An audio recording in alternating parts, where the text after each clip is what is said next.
नमस्कार दोस्तों, मेरा नाम जयप्रकाश नारायण यादव है और आप लोग के लिए आज बहुत ही महत्वपूर्ण टॉपिक बनाने जा रहे हैं। आज संस्कृत का अनुवाद बनाना आपको सिखाऊंगा। संस्कृत के अनुवाद बनाना बहुत ही सरल है और बहुत ही सुगम है और वीडियो को स्किप ना कीजिएगा। और चलिए हम चलते हैं, ज्यादा समय न लेते हुए आपको संस्कृत अनुवाद बनाने में। तो संस्कृत अनुवाद बनाने के लिए हमारे कुछ प्रमुख पिलर है और पिलर को जानना जरूरी है। क्या चीज है? पिलर को जानना बहुत जरूरी है। जब तक पिलर आपका मजबूत नहीं होगा, घर नहीं बनेगा। तो आपको बनाना है क्या? अनुवाद। तो अनुवाद बनाना है तो इस पिलर को जानना जरूरी होगा। सबसे पहला जो पिलर है आपका क्या है? वचन है। तो वचन सबसे पहले आपको जानना होगा कि संस्कृत में वचन कितने होते हैं। तो संस्कृत ज्यादा समय ना लूंगा, ना मैं हिंदी में समझाऊंगा ना अंग्रेजी में, सिर्फ संस्कृत में समझाता चलूंगा। तो संस्कृत में वचन कितने होते हैं? संस्कृत में वचन 3 होते हैं। संस्कृत में वचन 3, एक वचन, द्विवचन, बहुवचन। एक वचन जिससे एक प्राणी का बोध होता है उसे एक वचन कहते हैं, जिससे दो प्राणी का बोध होता है उसे द्विवचन कहते हैं, और जिससे 3 या 3 से अधिक प्राणी का बोध होता है उसे बहुवचन कहते हैं। तो ये आपने जान लिया, वचन, एक वचन, द्विवचन और बहुवचन। दूसरा जो आपका टॉपिक है वो लिंग है। लिंग के संस्कृत भाषा में आपको लिंग भी जानना बहुत जरूरी है। लिंग जानना इतना जरूरी है कि आप इसके बिना आगे नहीं बढ़ सकते हैं, क्योंकि धातु का जो निर्माण होता है, कर्म कारक जो होता है, लिंग के अनुसार होता है। किसके अनुसार होता है? लिंग के अनुसार। तो लिंग की बहुत बड़ा महत्व है, क्योंकि लिंग के अनुसार क्या विभाग, क्या क्या बदलता है? तो लिंग के अनुसार आपका कर्म रहता है, उसका स्थान बदलता रहता है। तो लिंग आपको जानना बहुत जरूरी है। तो संस्कृत में लिंग भी 3 है। लिंग कितने हैं? 3 है। कौन कौन? पुल्लिंग, स्त्रीलिंग और नपुंसक लिंग। तो पुल्लिंग किसे कहते हैं? जिससे पुरुष जाति का बोध होता है उसे पुल्लिंग कहते हैं। जिससे स्त्री जाति का बोध होता है उसे स्त्रीलिंग कहते हैं। और जिससे न पुल्लिंग जाति का बोध हो न स्त्रीलिंग जाति का बोध हो उसे क्या कहते हैं? नपुंसक लिंग, है ना। तो पुरुष पुरुष स्त्री और नपुंसक, नपुंसक में जितने भी निर्जीव पदार्थ है सब नपुंसक में आ जाते हैं। तो अब चलिए, इसको उभयलिंग भी बोलते हैं। तो आपने वचन जान लिया, लिंग जान लिया, पुरुष जान लिया, धातु रूप। धातु रूप 5 लकार में चलता है।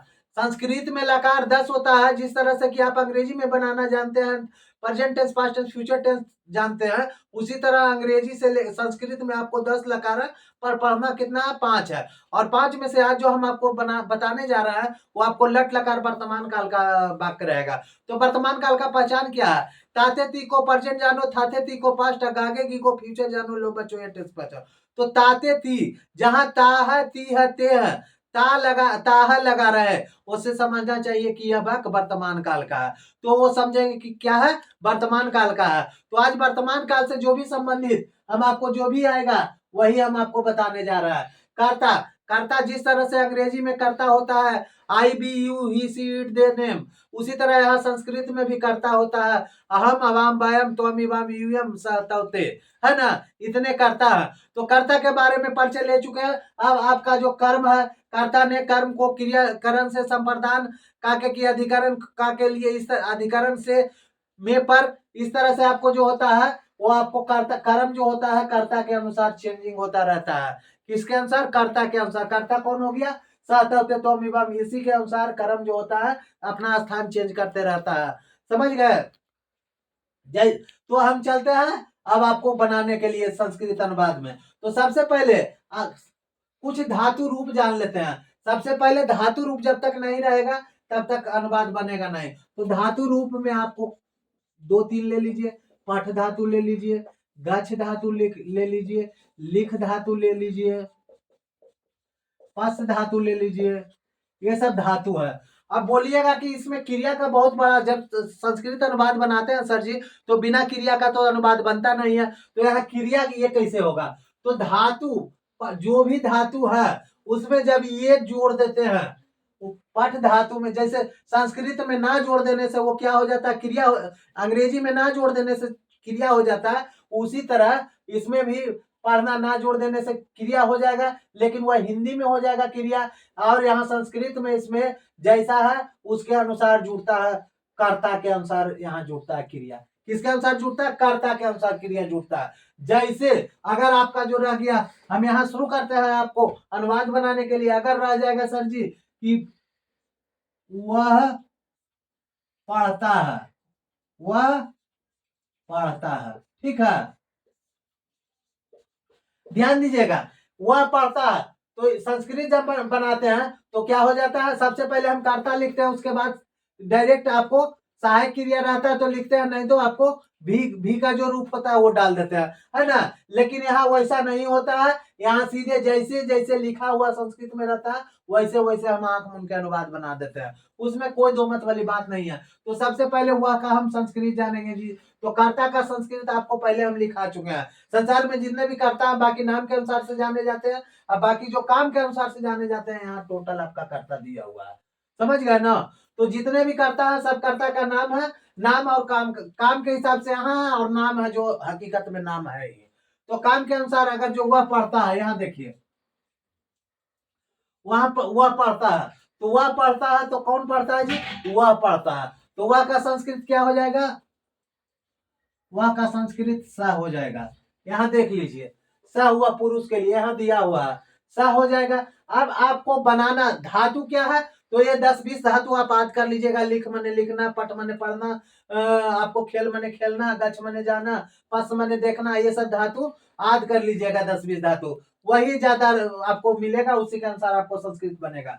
तो स बाकी यहाँ करता तो आधे है। स मने हुआ पुरुष के लिए, सा मने हुआ स्त्री के लिए, तव मने बे दोनों, ते मने बे लोग बे सब, त्वम मने तुम आप, युवाम मने तुम दोनों आप दोनों, यूयम मने तुम लोग तुम सब, यूयम मने आप लोग आप सब भी होता है, हम मने मैं, अबाम मने हम दोनों, वयम मने हम लोग हम सब, समझ गए ना। स मने वह, तव मने बे दोनों, तव सा तव ते मने बे लोग बे सब, सा तव ते त्वम मने तुम त्वम युवाम तुम और आप, युवाम मने तुम दोनों, युवाम सा तव ते त्वम युवाम, यूयम यूयम मने तुम दोनों तुम सब, तुम लोग, आप सब, आप लोग, अहम मने मैं, अबाम मने हम दोनों, वयम मने हम लोग और हम सब। ये कर्ता हो गया, और कर्ता के अनुसार ही यह क्रिया का रूप यहाँ होता है।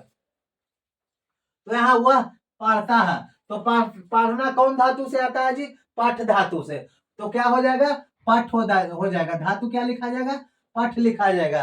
तो पठ धातु यहाँ लिखा जाएगा, यहाँ पठ धातु हो गया बाबू। उसके बाद स, अब यहाँ थोड़ा सा ध्यान दीजिए, संस्कृत का सबसे मेन चीज ये है, यहाँ आपका कर्ता में यहाँ नंबर, यहाँ जो कर्ता है इसी के अनुसार आपको यहाँ भी चलेगा, इसी के अनुसार यहाँ भी चलेगा।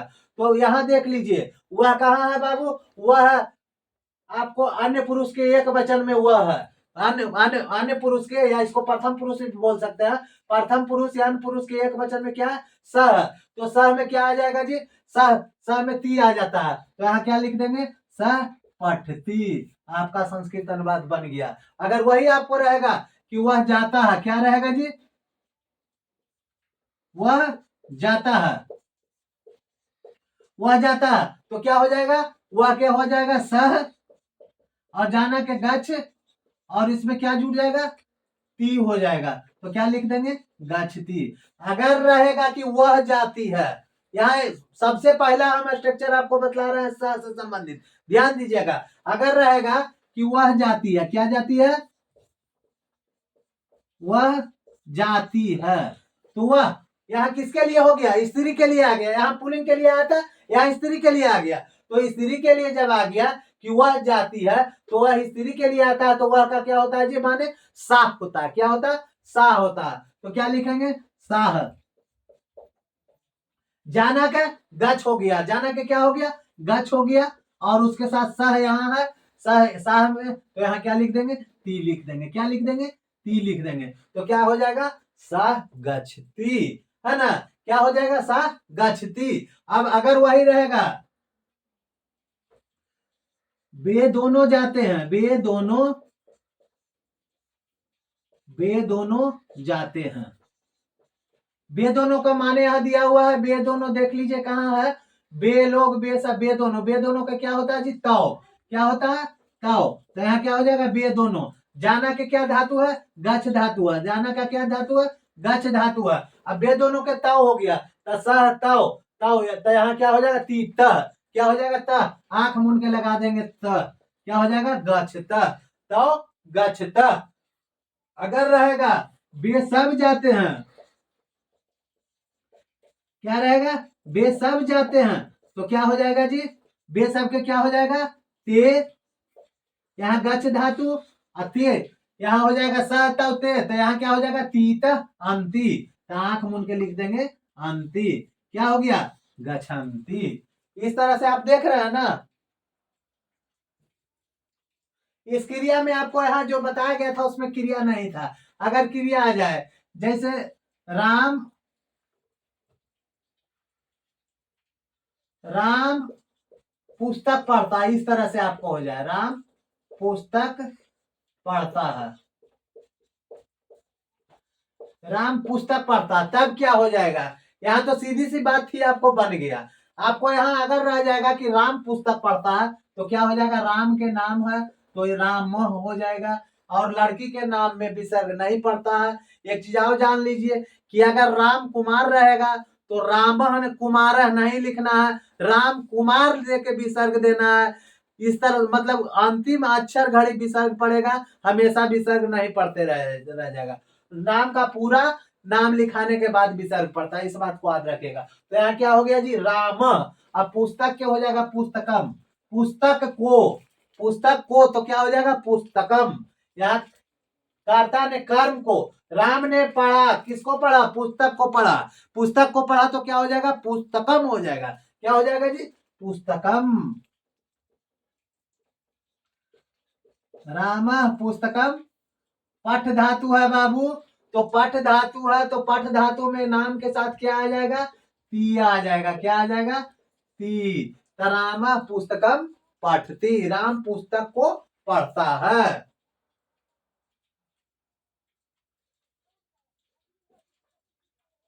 राम और सीता पुस्तक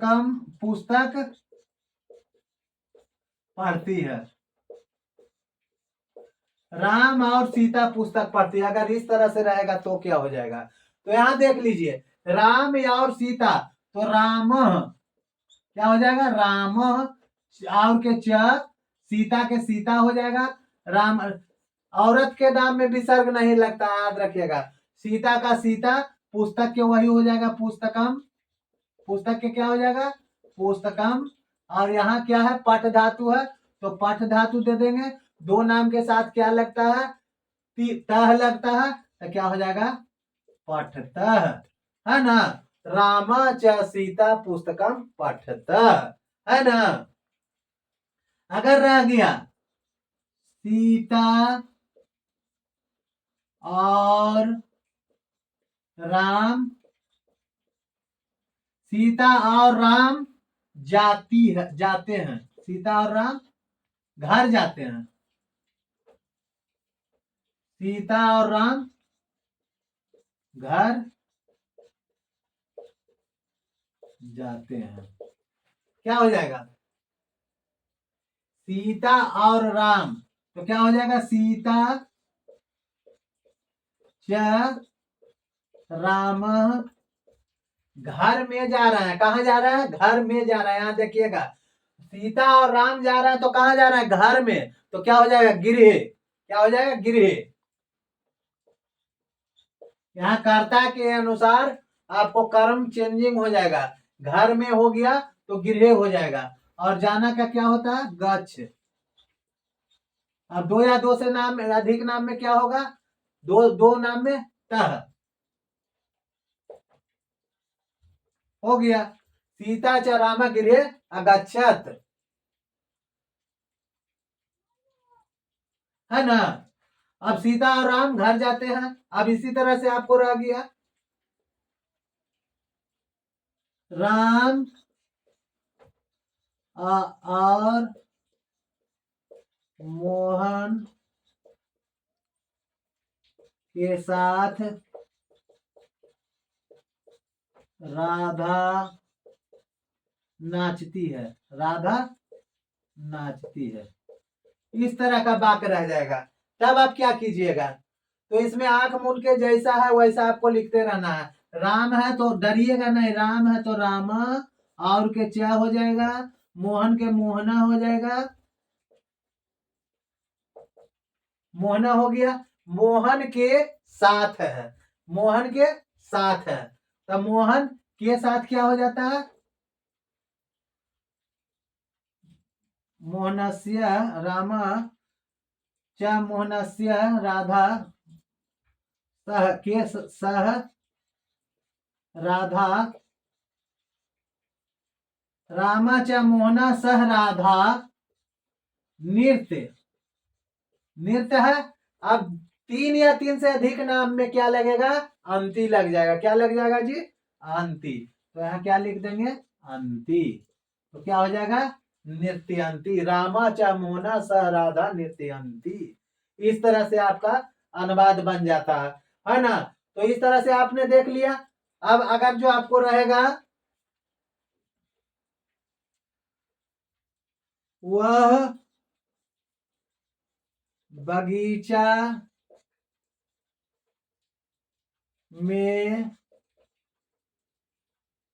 बगीचा में खेलता है। बगीचा में क्या करता है? खेलता है। तो कैसे बनेगा जी? बगीचा में है, यहां देखिए, तो आपको वह के क्या हो जाएगा? सह हो जाएगा। बगीचा के क्या हो जाएगा? बाग। तो बागे हो जाएगा। बगीचा के यहाँ बागे हो जाएगा। क्या हो जाएगा? बागे। और खेलना के खेलती। क्या हो जाएगा? खेलती। है ना। वह बगीचा में खेलता, सह बागे खेलती। इस तरह से आपका अनुवाद बनता जा रहा है ना। और अगर आपको रहे, अब रहे, देखिए ये तो आपका इस तरह कैसे हो गया। चलिए हम आगे बताते हैं। इसी तरह अगर रह जाए कि मैं खेलता हूं, क्या रह जाएगा? मैं खेलता हूं, है ना। तो मैं के क्या हो जाएगा बाबू? अहम हो जाएगा। मैं के माने अहम यहाँ दिया हुआ देख लीजिए। मैं के माने मैं। और खेलना के क्या हो जाएगा? खेल धातु। और खेल धातु से यहाँ अहम के साथ क्या हो जाएगा? अहम के साथ हामी। तो क्या हो जाएगा? खेलामी। मैं खेलता हूं, इस तरह से अहम खेलामी। अगर रह जाएगा हम दोनों खेलते हैं, क्या हो जाएगा? हम दोनों खेलते हैं। तो हम दोनों का क्या हो जाएगा? आवाम। क्या हो जाएगा जी? आवाम। खेलना के खेल धातु, और इसमें क्या लग जाएगा? आवाम के साथ आबह। तो आबह। इस तरह से आपका आवाम खिलाबह हो जाएगा। अब तो आशा करते हैं कि आप समझ गए होंगे, किसी तरह का दिक्कत नहीं हुआ होगा। चलिए फिर हम मिलेंगे नेक्स्ट वीडियो में। तब तक के लिए थैंक यू सो मच।